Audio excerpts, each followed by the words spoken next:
So Pirkei Avot, chapter 2, Mishnah 4 and 5, in some copies they're just Mishnah 4 and others, has the following to say. Gamliel used to say, make God's will like your will, so that God may make your will as God's will. Nullify your will before God's will, so that God may nullify the will of others before your will. Now, it's a complicated sentence, or 7, and this is what I've come to believe it might be saying. To make God's will like your will is perhaps to say, when you have your own life circumstance and you come to a certain opinion, a certain approach to a problem, to your group's direction, to anything, really, the question is, why would you make a specific decision? Do you make the decision because of what you need? Do you make the decision on behalf of the group? Do you make the decision on behalf of some larger idea? Well, even if you think that you're doing it for a larger idea, you're probably coming to it with your own language, your own experience. So by making my will like God's will, perhaps what that means is I better recognize that I have authority. I can have influence over the situation.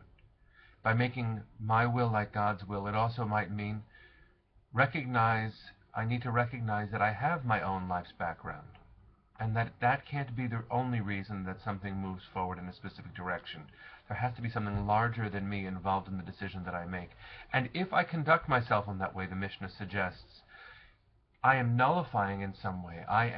The word is batel, and batel in Hebrew doesn't only mean nullify, it also means to dilute.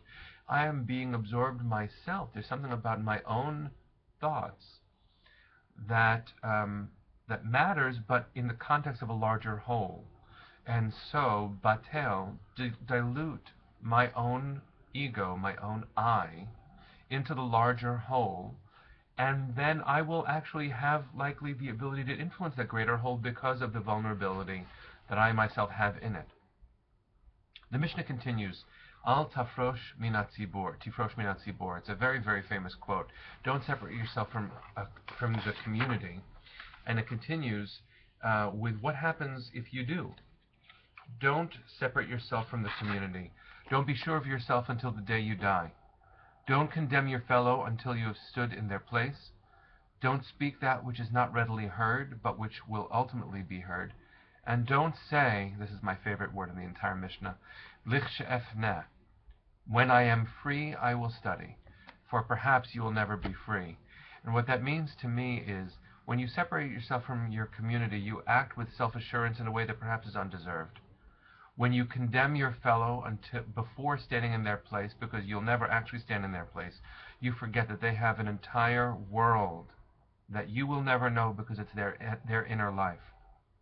Don't say that which isn't yet heard, but will ultimately be heard, means think about the moment that you're in and speak to that moment. Don't speculate and only make decisions based on some unsure future. That's what happens in the economy, when people take risks based on things that might not ever come to be, and then everyone suffers. And finally, the don't ever say, when I get around to it, I'll learn, because you won't. Find the moments now, and don't wait for some undetermined moment to finally get to the inner growth that's calling.